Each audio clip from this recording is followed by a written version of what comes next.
Number 1 is illegal coal mining के ऊपर है। एक रैट होल टनलिंग के बारे में आपने सुना होगा, सॉरी माइनिंग के बारे में आपने सुना होगा। यहाँ पे कोल की जो माइंस होती हैं, हाथों से उन्हें उखाड़ा जाता है, पीसेस की फॉर्म में एक कंटेनर होता है, उसके अंदर डालते हैं और बाहर ले आते हैं। रैट होल माइनिंग मतलब बहुत छोटा सा छेद होता है जिसके अंदर माइनिंग करी जाती है। अब माइनिंग करते करते टाइम यहाँ पे डायनामाइट भी लेके जाते हैं, छोटे छोटे, अंदर ब्लास्टिंग करवाई जाती है। अब जब ब्लास्टिंग होती है कई बार पूरी की पूरी सॉइल वो सिर के ऊपर गिर जाती है और लोगों की डेथ हो जाती है। सेम सिचुएशन हुई मेघालय के जैंतिया हिल्स में। वहां पे कोल की एक्सट्रैक्शन अभी भी ह्यूमन बेस्ड ही है, लेबर इंटेंसिव है, लोगों को बुलाया जाता है और कोल माइन से कोल की एक्सट्रैक्शन करी जाती है। वैसे तो ये इलीगल है, जो रेड होल माइनिंग है पूरी तरह से बंद कर दी गई है, पर वेजेस बड़े ज्यादा हाई दिए जाते हैं लेबरर्स को, तो लेबरर्स अट्रैक्ट हो जाते हैं कि चलो चल ही पड़ते हैं, वेजेस ठीक ठाक मिल रहे हैं, लाइफ को रिस्क पे रख के। तो ये रेड होल माइनिंग पहली बार नहीं केस आ रहे, लास्ट ईयर भी आए, उससे लास्ट ईयर भी आए, बहुत जगहों पे ये करी जाती है। लेबर इंटेंसिव है, अगेन इंसान को भेजा जाता है, पर जब ब्लास्टिंग करी जाती है तो उस टाइम पे कई बार डेथ हो जाती है। सेम केस यहाँ पे मेघालय में हुआ, जिसकी वजह से 18 लोगों की डेथ हो जाती है मेघालय के जैंतिया हिल्स वाले पार्ट में। गारो खासी जैंतिया, तो आपको ये ईस्टर्न पार्ट ऑफ मेघालय में मिलेगी लोकेशन जैंतिया। और किन किन को अरेस्ट करा गया है, तो मेघालय की पुलिस ने 2 लोकल माइन ओनर्स को अरेस्ट करा है, जिनकी जमीन में वो कोल अवेलेबल था और वेजेस हाई दिए थे, तो उनको अभी अरेस्ट कर लिया गया है। और यहाँ पे सिर्फ माइनर्स इन्वॉल्व नहीं होते, यहाँ पे गवर्नमेंट ऑफिशियल भी आने वाले टाइम में आपको सुनने को मिलेंगे कि काफी सारे लोगों का एक नेक्सस बना हुआ था। रिस्पॉन्स टीम, अब बचाने के लिए रेस्क्यू मिशन जो चलाया जाता है, नेशनल डिजास्टर रिलीफ फोर्स और साथ में स्टेट डिजास्टर रिलीफ फोर्स आ जाती है, ताकि कॉम्प्रिहेंसिव इंक्वायरी यहाँ पे अटेन करी जा सके। अब बैकग्राउंड क्या है, तो सबसे पहले इलीगल माइनिंग के एक्सीडेंट आज ही पहली बार नहीं हुए हैं, 2018 में भी एक ठीक ठाक डिजास्टर हुआ था। और सुनो, यहाँ पे सिर्फ एडल्ट लोग नहीं आते, बच्चों को ज्यादा प्रायोरिटी दी जाती है। क्यों? क्योंकि एरिया छोटा होता है और बच्चे की हाइट छोटी होगी तो बच्चों को आगे भेज दिया जाता है। तो मतलब वो जो फंडामेंटल राइट के अंदर आप आर्टिकल नंबर 24 पढ़ते हो कि बच्चों से आपने लेबरिंग नहीं करवानी है, और फिर आगे लिखा होता है कि स्पेशली इन द हजार्डुअस कंडीशन, वो पूरा यहाँ पे आपको वायलेट होता हुआ दिखाई देगा, तो बच्चों को भी प्रेफरेंस दी जाती है। और साथ में 2014 में जो नेशनल ग्रीन ट्राइब्यूनल है, इन्होंने अपनी डायरेक्शन भी दी थी कि ये जो रैट होल माइनिंग है इसको पूरी तरह से बंद कर दिया जाए। बंद करने के बावजूद भी ऐसी रैट होल माइनिंग करी जा रही है। और टेक अवे क्या निकल के आते हैं, तो वीक एनफोर्समेंट, मतलब जो एनजीटी ने गाइडलाइंस दी, इवन 2018 में सुप्रीम कोर्ट ने भी मना करी थी रैट होल माइनिंग को, कि बड़े सारे लोगों की डेथ होती है और जो बेसिक राइट किसी इंसान के होते हैं वो भी उनको नहीं मिलते। और ऊपर से जब ब्लास्टिंग करी जाती है, बड़ी सारी गैसेस भी प्रोड्यूस होती हैं, एक तो डायनामाइट की प्रोड्यूस होंगी, प्लस जो सॉइल वाला एरिया था जहां पे कोल अवेलेबल था उसकी अलग से। पुअर सेफ्टी और systemic governance failure in cases में देखने को मिलते हैं, डिस्पाइट बैन कर रखा है पर फिर भी कोई फर्क नहीं पड़ा। रैट होल किसके? कोल पर, वो टेक्नोलॉजिकली ड्रिवन है, वहां पे या तो ओपन माइन होनी चाहिए जहां पे आपने सिर्फ कैरी करना है। रैट होल माइनिंग का मतलब है जैसे ये जमीन है, अब ज्यादातर आप जब कोल की माइनिंग की वीडियोस भी देखते हो, कैसे दिखता है एरिया, इस तरह से होता है, बड़ा खुला सा एरिया होता है, वहां पे कोल ही कोल लगा होता है, वहां पे आप लेबर को यूज भी करते हो पर वो एरिया ओपन है। पर रैट होल माइनिंग के केस में ये जमीन है, जमीन के नीचे वो कोल के डिपॉजिट्स हैं, आपको यहाँ से छेद करना पड़ेगा फिर आप अंदर जाओगे। वो इधर टॉर्च वगैरह लगाई होती है, प्रॉपर कोल को हाथ से ही निकाल रहे होते हैं, that is rat hole mining. मतलब जैसे चूहे का छोटा सा स्पेस होता है, वैसे उसी छोटे से स्पेस, उतना तो नहीं होगा, थोड़ा ज्यादा होगा, उतने से एरिया में इंसान जाएगा उस माइन को करने के लिए। मतलब टेक्नोलॉजिकली ड्रिवन नहीं है वो केस। तो टेंडर तो दिए जाते हैं, पर वो उनके एरिया, जैसे झारखंड वाला आ गया सीपीयू, जो आपका छोटा नागपुर प्लेट्यू वाला एरिया आ गया, वहां पे तो कोल की माइंस है, पर वो ऐसी नहीं है जहां पे रैट होल माइनिंग आपको करनी पड़ रही है। होती भी होगी इलीगल तरीके से, किसे है पता। ये वाला जो मेघालय है, मेघालय में टेरिटरी वैसी ही बनी हुई है कि रैट होल माइनिंग पे ये ज्यादा डिपेंडेंट रहते हैं। कोल की एक्सट्रैक्शन तो करो पर वो टेक्नोलॉजिकली ड्रिवन होनी चाहिए। प्रॉपर किट्स भी क्या ही दोगे यहाँ पे, बंदा अंदर सफोकेशन से ही मर जाएगा जब अंदर जाएगा। जैसे आपने एक टनल भी पड़ी थी, उत्तराखंड वाले केस में पड़ी थी, वहां पे क्या हुआ था, सॉइल का एकदम से सारा का सारा ब्लास्ट, पहले ब्लास्टिंग करी, टनल की फॉर्मेशन करी, ऊपर से कुछ डिस्क्रिपेंसीज आई, ब्लास्टिंग के टाइप पे क्रैक्स पड़ जाते हैं सॉइल रॉक वगैरह के अंदर, और वो सारी की सारी मिट्टी आ गई थी, वो जो एक सेक्शन था वो उधर ही रह गया, बाकी की पॉपुलेशन सेपरेट होगी। हाँ, तो हुआ क्या वहां पे भी टेक्नोलॉजिकली ड्रिवन तो था, पर एक नेचर का इफेक्ट भी हमेशा रहेगा। जब आप ब्लास्टिंग करोगे क्रैक्स पड़ेंगे, डिजास्टर होंगे ही होंगे। रैट होल माइनिंग डिफरेंट होती है फ्रॉम द ट्रेडिशनल जो दूसरे वाली माइनिंग होती है, वहां पे एरिया ओपन होता है। और कॉजेज क्या क्या होते हैं डेथ के, तो एक तो बर्न इंजरीज, क्योंकि अंदर डायनामाइट का ब्लास्ट करा गया था, जो मेघालय वाला केस हुआ। और साथ में टॉक्सिक गैस बहुत ज्यादा प्रोड्यूस होती है। डायनामाइट की बर्निंग हुई, प्लस वो एरिया कोल वाला था, तो जब बर्निंग हुई तो टॉक्सिक गैसेस भी यहाँ पे प्रोड्यूस होती है।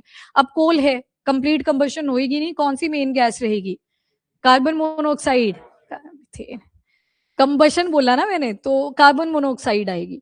ठीक है जी। रिस्पॉन्स किस एक्ट के तहत पेनल्टी वगैरह लगेगी, एफआईआर सबमिट करी जाएंगी? तो MMDR act of 1957। MMDR act जैसे कल भी हमने बात करी थी, तो mines and mineral development and regulation act, और साथ में डायनामाइट का यूज हुआ तो एक्सप्लोजिव सब्सटेंस एक्ट, तो इनके अंडर पेनल्टीज लगेंगी जो भी अरेस्ट होंगे लोग। एंड 2014 में एनजीटी और 2019 में सुप्रीम कोर्ट ने भी अफर्मेशन दी थी कि रैट होल माइनिंग बहुत ज्यादा डेंजरस है। डेंजरस तो है ही, डिस्पाइट इसके फंडामेंटल राइट्स भी बहुत से वायलेट होते हैं। सिग्निफिकेंस यही निकल के आता है कि इतनी सारी रूल्स एंड रेगुलेशन के बावजूद भी इलीगल तरीके से अभी भी रैट होल माइनिंग कंडक्ट करी जाती है। प्रिमिटिव नेचर है, बहुत पुराने समय से चलती आ रही है, जब टेक्नोलॉजी नहीं हुआ करती थी। लेबर इंटेंसिव कोल एक्सट्रैक्शन है, मतलब बहुत ज्यादा लेबर चाहिए। और नैरो हॉरिजॉन्टल या फिर वर्टिकल टनल्स बनाई जाती हैं। हॉरिजॉन्टल होती है ज्यादातर, वर्टिकल भी बन सकती हैं। वर्टिकल समझ गए ना, ये तो डायरेक्शन बताइए टनल की, जस्ट नीचे की तरफ को जा रहे हो तो वर्टिकल, सीधे जाते जा रहे हो तो हॉरिजॉन्टल आ जाएगी। 3 से 4 फीट हाई हो सकती है, उससे ज्यादा का स्पेस नहीं होता। 3 से 4 फीट हाई होने का मतलब यही है, बच्चा तो चल के जा सकता है, पर जो बड़े लोग हो गए उनको तो थोड़ा ऐसे क्रॉल करके ही जाना पड़ेगा, तो इसी वजह से ये डेंजरस है। प्रोसेस कैसे रहती है? तो पहले तो साइट को सेलेक्ट करा जाता है जहां पे कोल्स की अवेलेबिलिटी हो सकती है, थोड़ा ड्रिल वगैरह करना पड़ेगा, उसको अंदर तक जाना पड़ेगा, कोल की अवेलेबिलिटी है, वेजेस हाई कर दिए जाते हैं और टनल की एक्सकवेशन करनी शुरू कर दी जाती है। और ये मैनुअली ही आप हमेशा देखोगे, ये माइनिंग हमेशा मैनुअल ही रहेगी, हाथों से ही करी जाएगी। रीजन बिहाइंड, ज्यादा आर्टिफिशियल चीजों का यूज करोगे वो सारा का सारा ड्रॉप कर सकता है।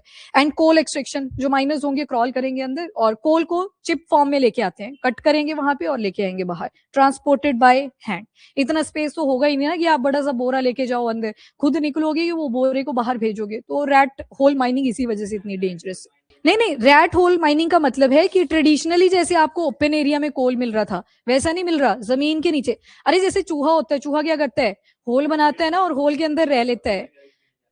एडल्ट जाते हैं, क्रॉल करके जाते हैं। और बच्चे इसलिए ऑप्शन में रहते हैं कि हाइट ज्यादा नहीं होती, तो बच्चा जल्दी पहुंच जाएगा, एरिया ज्यादा रहेगा। नहीं, वो भी लीगल नहीं है, ये पूरी इलीगल है जो रैट होल माइनिंग आप देख रहे हो। नहीं, ये प्रोसेस बताइए रैट होल माइनिंग की। ये प्रोसेस है कि रैट होल माइनिंग कैसे करी जाती है। पहले साइट को सेलेक्ट करा जाता है कि कोल कहाँ पे अवेलेबल है।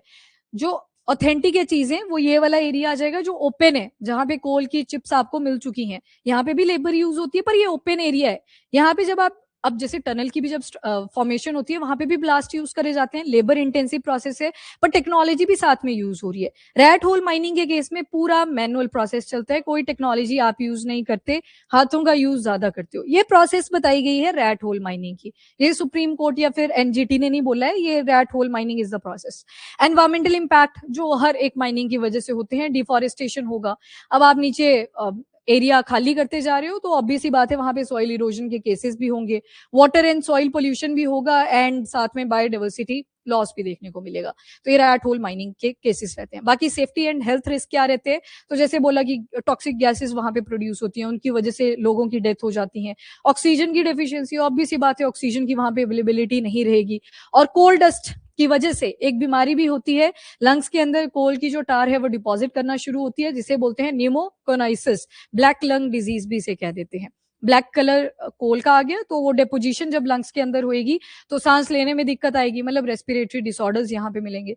Community health hazards, polluted area और वाटर, ये अगेन प्रॉब्लम यहाँ से इमर्ज करेगी। और पहले के इंसिडेंट्स अगर आप मेघालय में ही देखो, 18, 21, 25 फेटल एक्सीडेंट्स बहुत से हुए हैं मेघालय के अंदर।